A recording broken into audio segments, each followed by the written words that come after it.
Segundo aos Coríntios, capítulo 2, de 12 a 17. Enquanto os irmãos abrem a Escritura, aproveitar para agradecer a presença de todos, aqueles que costumam estar conosco na quarta-feira, e dizer que sempre é uma alegria estar com os irmãos aqui. Vamos ler do verso 12 ao 17. Ora, quando cheguei a Troade para pregar o Evangelho de Cristo, e uma porta se me abriu no Senhor, não tive, contudo, tranquilidade no meu espírito, porque não encontrei o meu irmão Tito. Por isso, despedindo-me deles, parti para a Macedônia. Graças, porém, a Deus que em Cristo sempre nos conduz em triunfo e por meio de nós manifesta em todo lugar a fragrância do seu conhecimento. Porque nós somos para com Deus o bom perfume de Cristo, tanto nos que são salvos como nos que se perdem. Para com estes, cheiro de morte para a morte, para com aqueles, aroma de vida para a vida. Quem, porém, é suficiente para estas coisas? Porque nós não estamos como tantos outros mercadejando a palavra de Deus. Antes, em Cristo é que falamos na presença de Deus, com sinceridade e da parte do próprio Deus. Até aqui, irmãos, a leitura da Escritura Sagrada, Palavra de Deus. Queridos, na nossa última mensagem, nós vimos como o apóstolo Paulo ensinou à igreja de Corinto a forma como lidar com aquele irmão que tinha liderado uma rebelião contra o apóstolo Paulo na igreja de Corinto e que havia sido disciplinado pela maioria da igreja. A igreja entendeu que aquele irmão estava em pecado, aquilo que ele estava difundindo ou espalhando a respeito do apóstolo Paulo não era verdade. Aparentemente, esse irmão deu ouvidos aos falsos mestres que estavam se infiltrando na igreja de Corinto, querendo minar a autoridade do apóstolo Paulo. Funcionou como uma espécie de caixa de ressonância, não é? A mão do gato, e liderou alguns membros lá na igreja contra o apóstolo Paulo. E Paulo esteve lá na igreja, enfrentou essa pessoa enfrentou Paulo, e finalmente Paulo, depois desse encontro que nós vimos, que foi um encontro muito desagradável, né? Paulo saiu de lá praticamente enxotado da igreja, com tristes recordações daquele encontro. Paulo escreveu uma carta pesada para a igreja a respeito dessa questão. E a igreja atendeu ao apóstolo Paulo, eles disciplinaram o irmão, excluíram aquele irmão da comunhão. E Paulo tomou conhecimento a respeito disso e instruiu a igreja que, uma vez que aquele irmão estava arrependido, e tudo indica que ele se arrependeu, esse é um dos propósitos da disciplina, levar a pessoa ao reconhecimento do seu erro. Uma vez que ele se arrependeu, a igreja não devia carregar demais na mão, né? E quem é pai sabe disso aí muito bem. O filho erra, a gente vai corrigir o filho, mas se a gente carregar demais na mão, pode ter efeito contrário. Em vez de provocar quebrantamento, reconhecimento e mudança, pode provocar rebelião, porque há um senso de justiça, né, na criança e em todos nós. E quando a gente é tratado de maneira injusta, esse senso ele pode aparecer e nem sempre da maneira correta.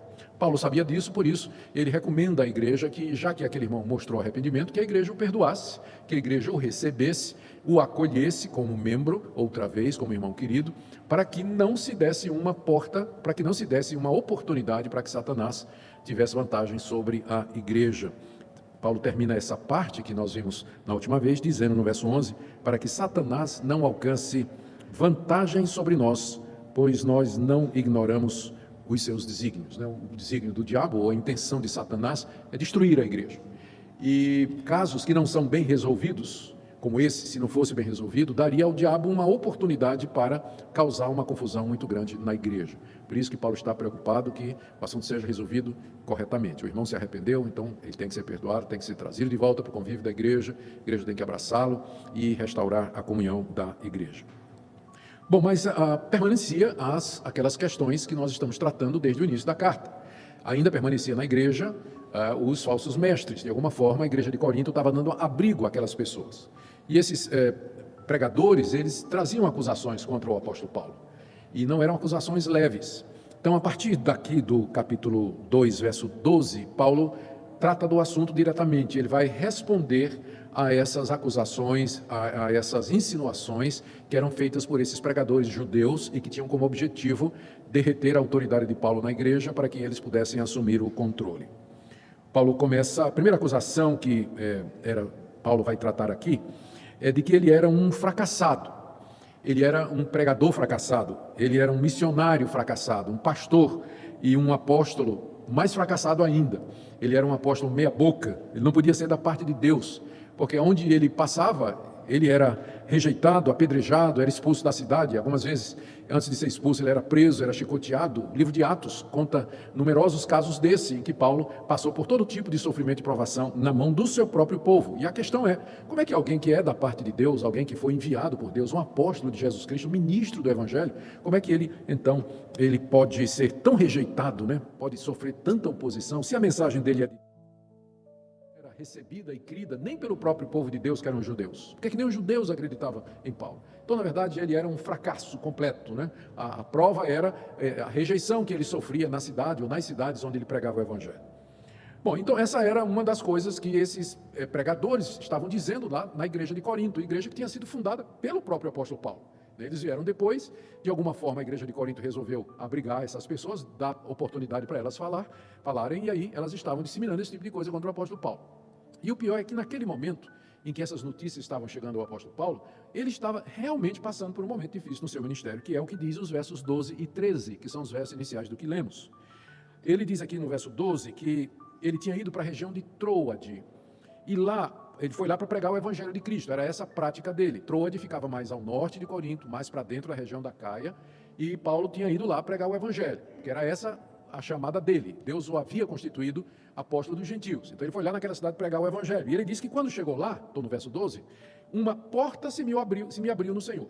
Provavelmente uma sinagoga deu oportunidade para ele pregar, ou então pessoas se converteram e começaram uma igreja em Troade e disseram que queriam realmente começar uma igreja ali. Eu sei que essa missão em Troade, ela foi bem sucedida. Paulo foi lá e Deus abriu a porta e o evangelho começou a prosperar. Só que, verso 13, não tive, contudo, tranquilidade no meu espírito. O coração de Paulo estava inquieto, o coração estava ansioso, a alma dele estava perturbada. Por quê? Porque ele estava aguardando Tito com notícias da igreja de Corinto. Como é que a igreja tinha reagido à carta? Como é que a igreja tinha reagido às palavras do apóstolo Paulo? Será que eles aceitaram bem? Então, enquanto que Paulo estava pregando em Troade e as coisas estavam indo muito bem, mas o coração dele estava em Corinto. Estava aflito, estava ansioso, o que prova que nem sempre o sucesso no ministério é alguma coisa que aquieta a alma do obreiro. Às vezes a pessoa pode ser um bom pregador, um bom ministro, um bom missionário, está fazendo um grande trabalho, o pessoal olha de fora assim e diz assim, esse pastor deve estar feliz da vida, porque a igreja dele só faz crescer. E de repente o coração dele, como ele diz aqui, não tive tranquilidade no meu espírito. Ele estava aflito, preocupado com a situação que estava acontecendo lá em Corinto. Ele diz por quê? Não tive, contudo, tranquilidade no meu espírito, porque não encontrei o meu irmão Tito. Ele tinha mandado Tito a Corinto exatamente para ter notícias. Deve ter marcado um encontro em Troade. Enquanto Tito não chegava, ele abriu uma igreja lá, e Tito demorava, e Paulo se angustiava e se preocupava com aquilo, imaginando o pior talvez, que a demora de Tito já era um mau sinal, de que as coisas lá em Corinto tinham ficado pior do que ele tinha pensado.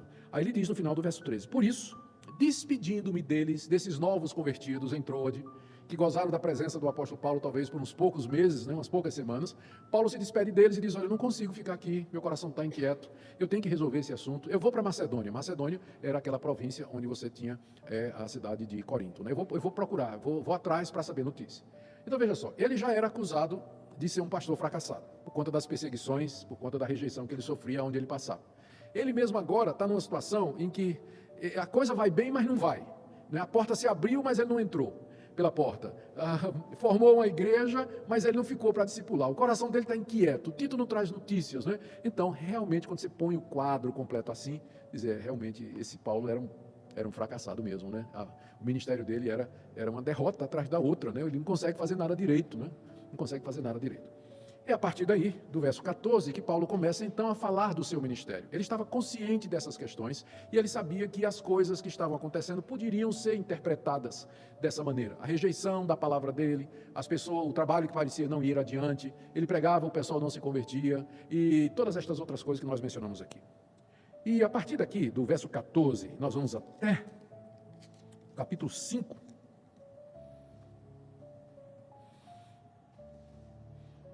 Até o capítulo 5, mais ou menos, o apóstolo Paulo vai fazer uma defesa do seu ministério. Ele vai defender-se das acusações feitas por aqueles pregadores. E a primeira acusação é exatamente a acusação de fracasso. É a que ele vai tratar do verso 14 até o verso 17. A visão que Paulo tem do seu ministério é bem diferente daquela que aqueles pregadores falsos estavam trazendo. Enquanto que eles diziam que Paulo era um fracasso, Paulo via o seu ministério, na verdade, como um triunfo constante. Um triunfo constante. Olha como ele diz aí no verso 14. Graças, porém, o porém aí introduz a alternativa ao que ele disse antes, né? Antes ele estava dizendo, não tive tranquilidade, a coisa estava difícil, não encontrei Tito, deixei lá a igreja, fui para Macedônia. Porém, ou seja, apesar de todos esses dissabores, de todas estas alternâncias, nem sempre boas, porém, Deus me conduz em triunfo no meio de tudo isso. Graças, porém, a Deus, que em Cristo sempre nos conduz, ele está usando o plural, não é nós, não é mais por elegância, mas na verdade está falando dele, usado por Deus para espalhar esse perfume em todo lugar, quer seja em Troade, quer seja na Macedônia, quer seja em Corinto, onde ele vai, ele é o bom perfume de Cristo. Em que sentido? Ele continua no verso 16. Para com estes que se perdem, cheiro de morte para morte, mas para com aqueles que são salvos, aroma de vida para vida. O que é que Paulo quer dizer com isso? Ele quer dizer que o ministério dele é uma parada vitoriosa constante, em que a pregação que ele faz do Evangelho equivale àquele perfume que era lançado durante aquele triunfo e que significava vida para uns e morte para outros, ou trocando bem em miúdos, reduzindo a figura na sua expressão mínima. A pregação do Evangelho é vida para os que se salvam e é morte para os que se perdem. E em ambos os casos está cumprindo a vontade de Deus. Por isso que Paulo sempre é vitorioso, quer as pessoas creiam, quer as pessoas não creiam. Então é sempre triunfo para ele, sempre. Se ele é fiel à palavra de Deus, está ensinando o Evangelho, o ministério dele sempre é triunfo. Naqueles que vão crer e se salvar, cheiro de vida para a vida, a fragrância de Cristo, e naqueles que vão ouvir, vão rejeitar e vão para o inferno. Foi realizado o propósito de Deus e a vontade de Deus. Paulo ainda é triunfante, mesmo naqueles que se perdem. Cheiro de vida para a vida, nos que se salvam, e cheiro de morte para a morte, nos que se perdem. Por isso que ele pode dizer, graças a Deus, que em Cristo sempre nos conduz em triunfo. Aí ele faz uma perguntinha no final do verso 16. Quem, porém, é suficiente para essas coisas? Que tipo de pessoa, que tipo de ministro, que tipo de obreiro ele tem que ser uma pessoa para que ela seja nas mãos de Deus o bom perfume de Cristo, produzindo tanto o efeito da salvação como o efeito da condenação? E a resposta está no verso 17, quando ele então diz, com toda a modéstia, né? Ele diz assim, porque nós, ao dizer nós aqui, ele está respondendo a pergunta, quem é suficiente para essas coisas? Aí no verso seguinte ele diz, nós. Então ele se via suficiente. Por quê? Nós não estamos como tantos outros mercadejando a palavra de Deus. A gente sabe, voltando à figura do perfume, que tem gente que pega perfume bom, de primeira categoria, e batiza, né? Mistura com outros elementos para render mais. Já não é mais o mesmo perfume, já não tem mais aquele mesmo efeito. Então a figura ainda permanece. Paulo disse, quem é suficiente para ser o bom perfume de Cristo? Nos que se salvam e nos que se perdem, para a vida ou para a morte? Resposta, aquele ministro fiel, que não adultera a palavra de Deus, que não mercadeja, que não faz negócio da palavra de Deus, e para tornar essa palavra mais mercadejável, não sei se existe isso, esse verbo ou adjetivo, ou advérbio, ele altera, ele diminui, ele torna mais bonito, enfim, não é? Ele não adultera a palavra de Deus. Então quem é o ministro que pode dizer, o meu ministério é um triunfo constante? A resposta é, aquele que não mercadeja a palavra de Deus. Porque enquanto ele está pregando a palavra de Deus e o evangelho com fidelidade, Deus está realizando o seu propósito. Bom perfume de Cristo nos que se salvam e cheiro de morte para a morte naqueles que se perdem. Que no dia do juízo vão dizer, sim, é verdade, eu ouvi e eu rejeitei. Eu estou aqui porque eu conheci o evangelho e eu realmente não quis. E a gente sabe que o evangelho, aonde ele é cheiro de morte para morte, ele provoca rebelião, incredulidade, endurecimento. O mesmo sol que derrete a cera é o mesmo sol que endurece o barro. O mesmo evangelho que quebranta corações, que abre os olhos, que ilumina o entendimento, é o mesmo evangelho que vai lançar o cara em mais incredulidade ainda, em trevas ainda mais profundas e cada vez mais longe de Deus.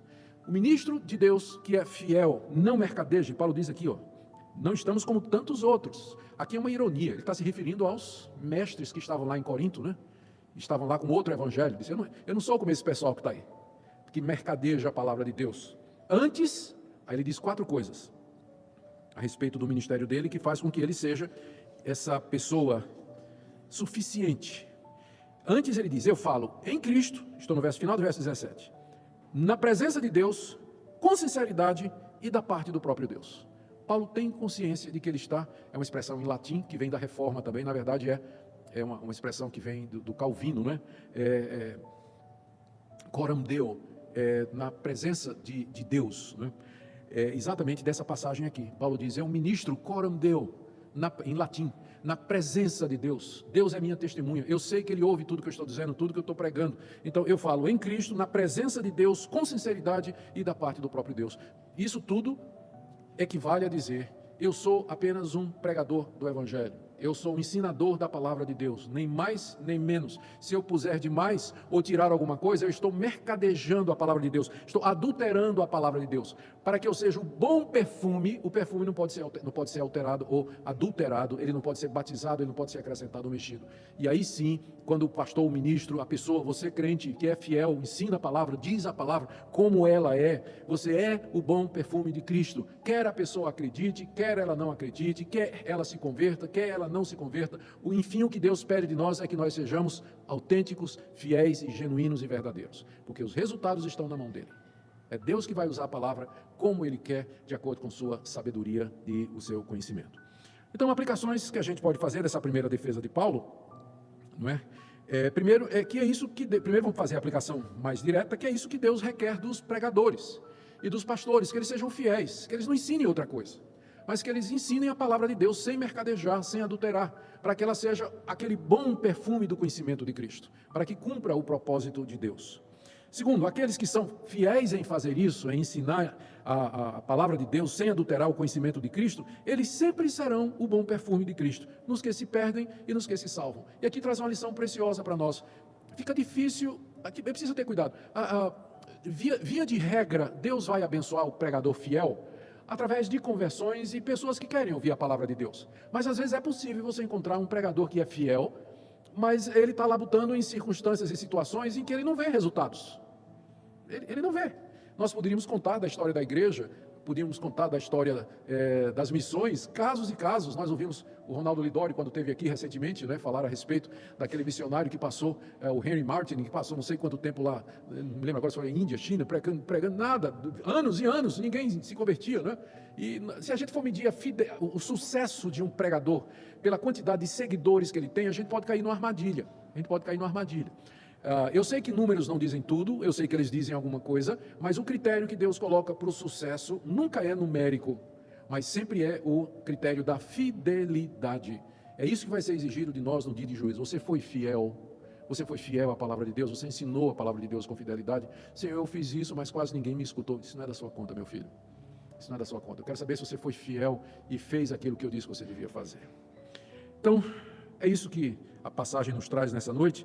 Nós vamos orar e depois vamos dar oportunidade para vocês fazerem perguntas, como é o nosso costume. Oremos. Senhor, nós te damos graças, porque o Senhor nos confiou esse conhecimento de Cristo, que é essa fragrância tão doce, tão suave aos nossos sentidos espirituais. Te damos graças pelo teu Filho, a rosa de Saron, lírio dos vales. Bendizemos o teu nome por ele. E também, Senhor, nós sabemos que esse mesmo cheiro que para nós é tão delicioso e tão aprazível, é podridão, é fedor, é um mau cheiro para os incrédulos, para os rebeldes, os que viram as costas para o Senhor e que rejeitam o Senhor Jesus. Senhor, nos ajuda a permanecer fiéis no meio de uma sociedade para quem o Evangelho é como fedor, como um mau cheiro, porque no meio desses há aqueles que aspirarão um bom perfume de Cristo.